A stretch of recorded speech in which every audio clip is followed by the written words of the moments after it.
hair looks like a helmet today.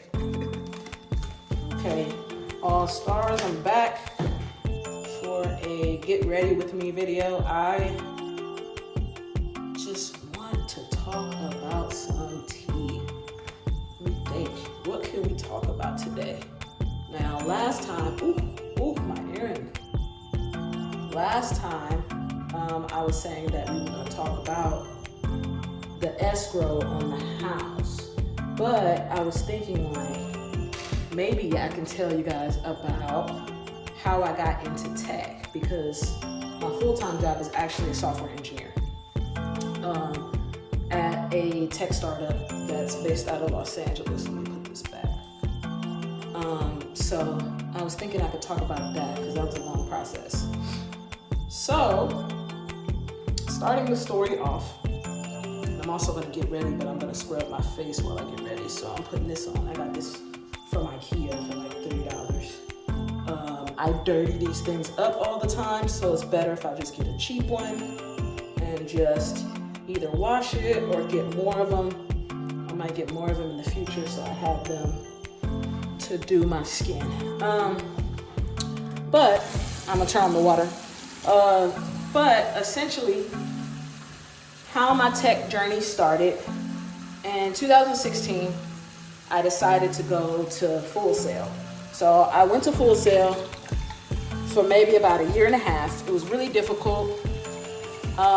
There was a lot of things I had to balance because back then I worked in retail. Give me 1 second. I'm trying to make sure I throw away trash as I go, and this is the paper for the hair wrap. Just practicing better habits. But anyways, so I went to Full Sail because it was an alternative. It was a great alternative method. They had a self-paced program, and you know there was certain accreditations that helped out. They also provided a laptop for school, and that was something that was important to me at that time because I didn't have a way to get any equipment. Financially, I didn't have it like that. So the school actually lets you purchase the equipment. Now, I'm not advocating for them because I don't know how the program would have turned out. I wouldn't say that it's the best school to go to necessarily because it was a lot of money. Only went for the equivalent of a year and a half, and I paid $33,000. So I'm assuming that it's not the best financial decision or not the best option as far as expenses. I know college is more expensive than that at a UC, but it's like I would almost rather pay an arm and a leg at a UC than go to a college like that that's alternative, that where the accreditation is up in the air a little bit, and then still pay an arm and a leg, you know? So I felt like I wasn't really getting my money's worth, so I'm not advocating them, but I'm not saying they were bad either. They were there when I needed them. And their program is very lenient, and you can go self-paced. So it was nice. Anyways, I'm digressing. The way that Full Sail operated though, is that I was jumping headfirst into the most difficult programming language there is, and which is C#. C# is used for gaming development. It's used for, some banks use it. I don't know. Banks also use like Java and things like that. These programming languages are considered, let me turn off this water so you can hear me better. Those programming languages are considered some of the hardest programming languages because they are so opinionated. Meaning that if you're gonna learn, sorry I'm out of the camera, but I'm getting my brush ready for my face.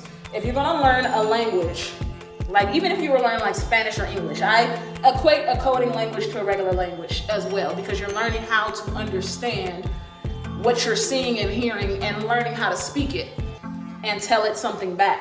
And when it comes to programming languages, they're similar in a way. And imagine if you're learning a new language and everything you said, the person's like, huh? Wait, tell it to me this way specifically. And you're like, it's really just opinionated. And that's kind of how I can equate the difficulty of Java and C# and languages like that, is where, you know, there's different types of syntax that you have to learn. And syntax is just the way that you say something to the computer. And so essentially I was having to learn that with C# with the first language that I learned. It was difficult. I spent days in the room coding for hours just to do a simple program, to output something simple. And it was very difficult. And at that time, there was so much going on in my life. I was about to get married, because we got married in February of 2016. I was about to get married. There was a lot of movement because we were moving from a loft to another apartment. And so I was like, I cannot do this right now. So I stopped going to school for what I thought was going to be a little bit of time. This is 2016. Mind you, after that, I didn't end up going back to school until just now in 2022 was when I went back, when I decided to go back. No, in 2023, at the end of 2023, I finally decided to go back. I ended up getting caught up in working full time. I ended up leveling up my career in sales to become a sales director, but I was still unhappy with what I was doing. The meaning of it, the flexibility of it, the goals, how you started off at 0 every month and you couldn't quantify what you provided for the company after you did all that work. It was just really a debilitating type of field to be in.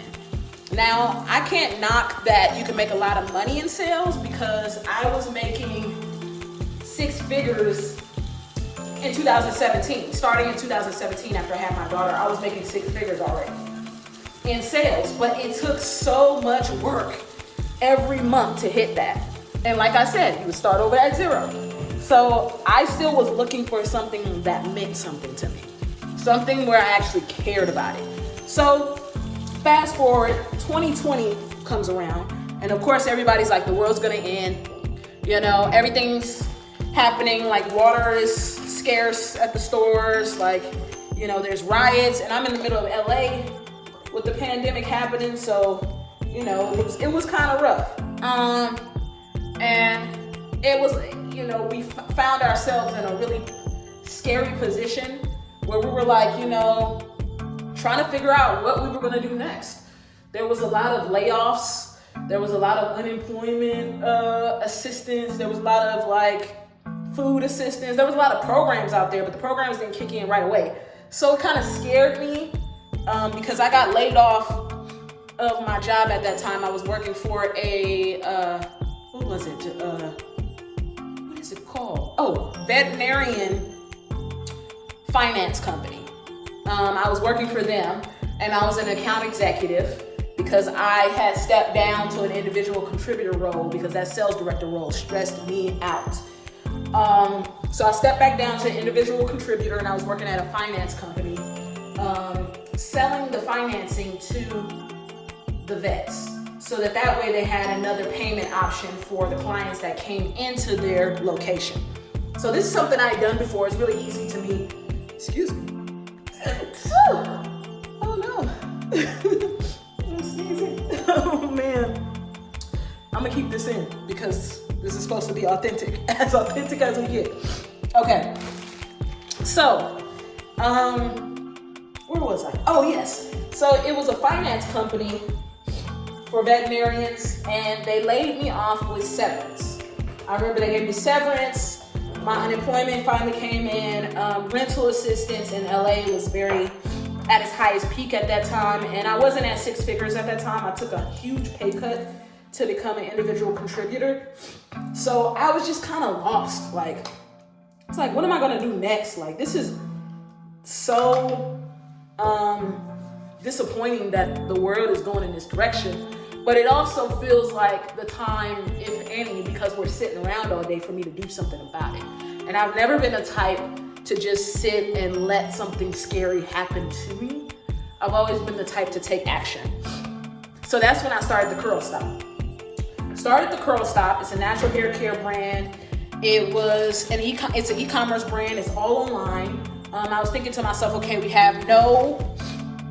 don't have any beauty supplies that are open right now. And being African American and having a situation where you have no beauty supplies, Like, it's really difficult to feel like you can handle your self-care. Like, I couldn't even go pick up braiding hair or anything. So it was a lot. So I was like, okay, this is a good time to start this. And then also, my daughter has really coarse hair. So the brand was started with one product, and the product was a detangler brush. So I bought only 55 of them because I was like, you know, not kind of, it wasn't that I didn't believe, because I believed I could do something with it, but I wasn't sure of what that was going to be yet. So I wanted to be on the safe side. So I bought 55 units. I sold out of those units literally in a week or two. So then I was like, okay, I really have something here. So I ordered 100 units, sold out of those while I was out of town.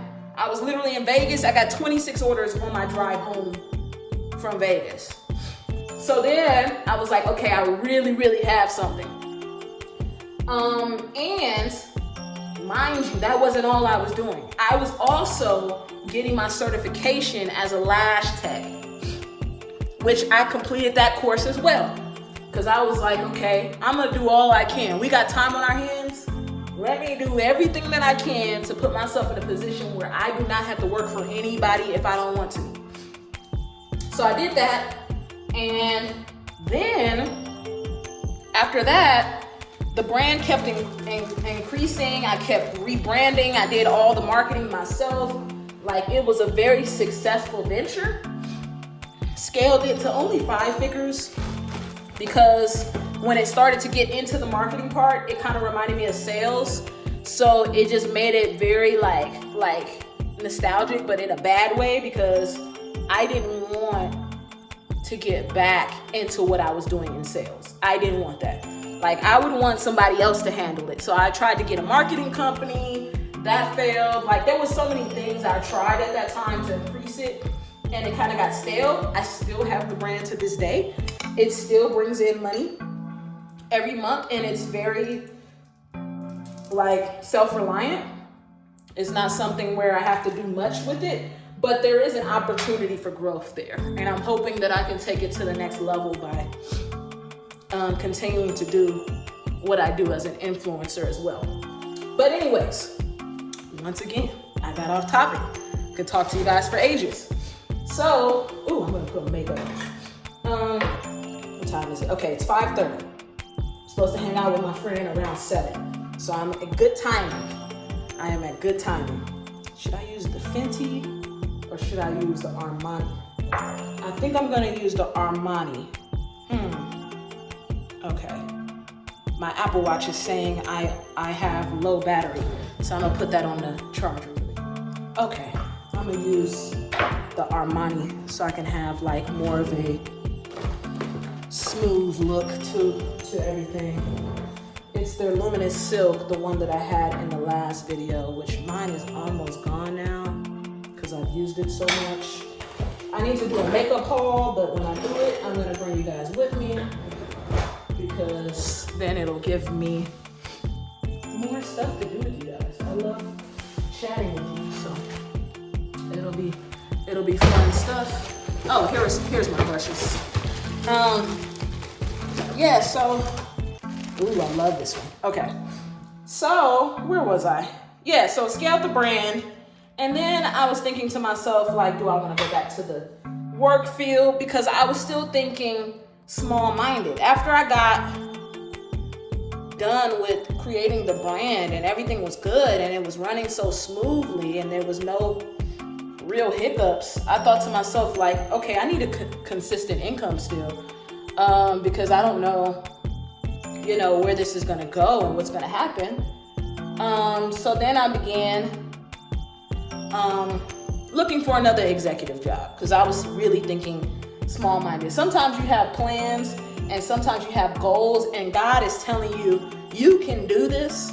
And so he puts you in a position to do it, and then you're so scared that you don't actually take that opportunity. And it's a missed opportunity for sure when you do that.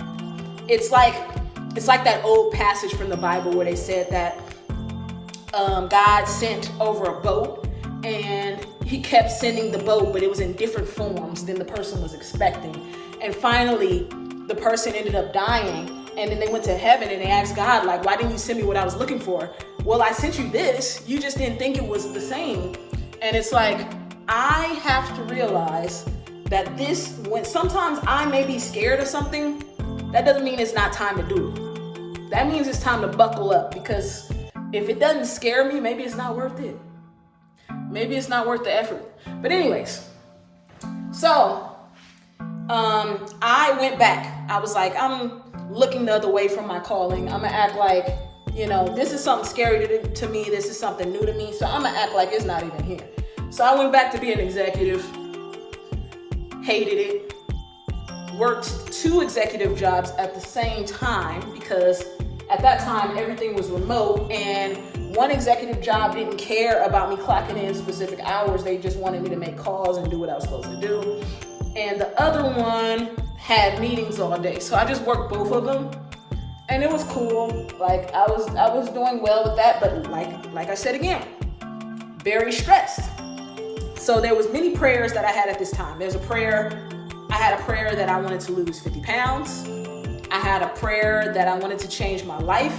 I wanted to get 6 figures again. I saw myself as this high level person that, me and my husband could be this power couple. I saw so many things for myself, but I just wasn't there. So I just kept praying to God for that next step in my life. I'm put on my eyebrows so you guys are not gonna see me for a second. But I was praying to God for that next stage in my life to happen. And it comes in such unexpected ways. So during that time, and this sounds like a long story to tell you why I got into engineering, but I'm telling you there's gonna be a point. During that time, I ended up having a friendship that dissolved.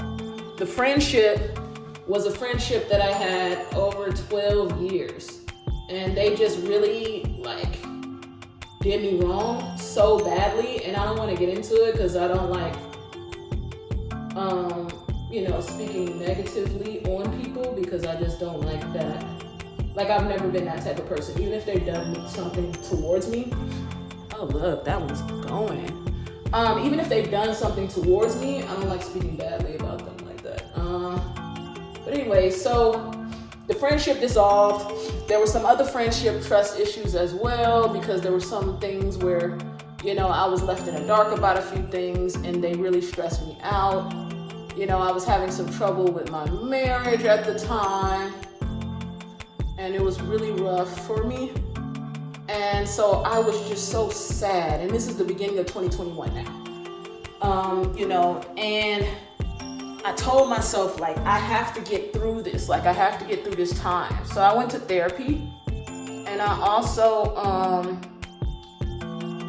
also at the time, started getting back into the Word and just being heavy in my Bible and my gospel and just keeping my system as clean as I could and just doing right by myself. I didn't dig too deep into self-care though, like I could have. But around this time, during the marriage issues, I actually got pregnant. So I got pregnant in January of 2022. And watch how God works here. So I had, and this is a long story, but I had, during the pregnancy, in the beginning, I was diagnosed with HG, which is a condition where you continuously have nausea throughout the pregnancy and literally you can't keep anything down. So I'm just losing pound after pound after pound. Now mind you, I told you, I prayed that I would lose 50 pounds. Now when I tell you God hits things in unexpected ways, that's what I mean. Because I didn't ask to be sick for half a year in order to get to that weight, but I did ask to lose the 50 pounds, and I kept praying for it, and I was putting a little action into it, but I wasn't putting that much effort into it. So in that situation, I ended up actually losing the weight that I wanted to. and getting down to the size that I wanted to. So I was feeling better. And at the end of the pregnancy, I ended up having the baby, but I had gallstones.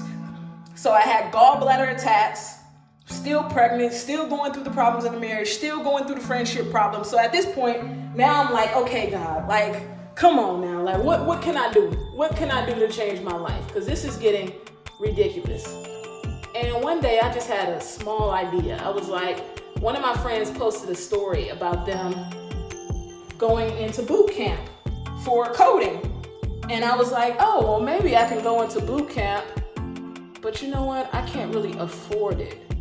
So I told, that's another limiting mindset. I was like, I can't really afford it. I don't think I can go. So I started thinking like I can't do it.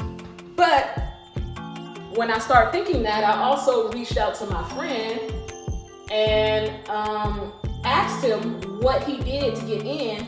And he said he didn't even have to pay up front. He did something where they take it out later once you actually get the job. And I'm thinking to myself, like, this is perfect for me because I don't even need to live off of 6 figures. I can live off of less than that for a year in order to pay back this thing and get this going. And I just want something that's gonna make me feel better. Like right now, I'm at a point in my life where nothing seems like it's going my way. I just need to fight for something that I want for me and get past the stage that I'm in. And I didn't care how I had to do that at that point.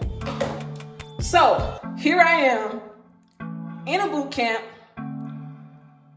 just had the baby, she's newborn, had a C-section, which I'll tell you guys my birth story. I also posted my birth story in the past. So that's up, actually, the video for that. But I can talk you through the birth story too. Anyways, had the C-section, had a seizure during birth, and I'm in class, and I'm trying to pass the class, and my grandma passes away. And when I tell you, that was the most emotional thing I've ever gotten through. I got through the class, passed at the top of my class, had a job before 2 weeks of the class being over. And I went straight into the field, first job out the gate, making $50 an hour. In the first job that I had in tech. Now, isn't God good? And not only isn't God good, but nothing beats hard work. Like, I put in that work. Like, trudging around the house with the C-section scar, sitting at my computer, because that coding boot camp was 10 hours a day. And then I would code on weekends too, because it's a lot of material. You're learning a lot of material really fast. So I was in there, we're going through the stuff, and it is like, it only took them 2 weeks to get through the stuff that I had already learned from college. That's how fast-paced boot camp is. 2 weeks, it got past the stuff that I learned from college. I was like, this is crazy. So, I'm using this Fenty stick. So I really was excited about that. That time was during the Great Resignation, so nobody was working. Nobody wanted to work because they just wanted to spend time with their family. We had all this excess money from all of the different programs that were out there.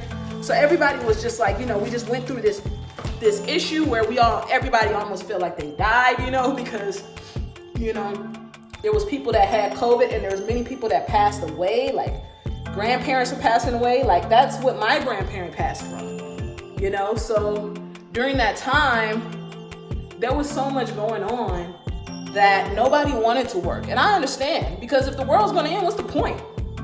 If there's nothing, if nothing's going to be there anymore and everybody's going to be sick, what is the point in working?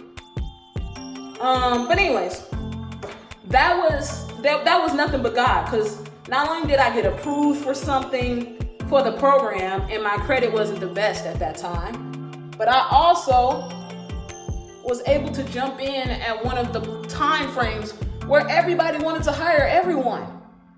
And to get in as a developer, to get in as a software engineer, the career is competitive.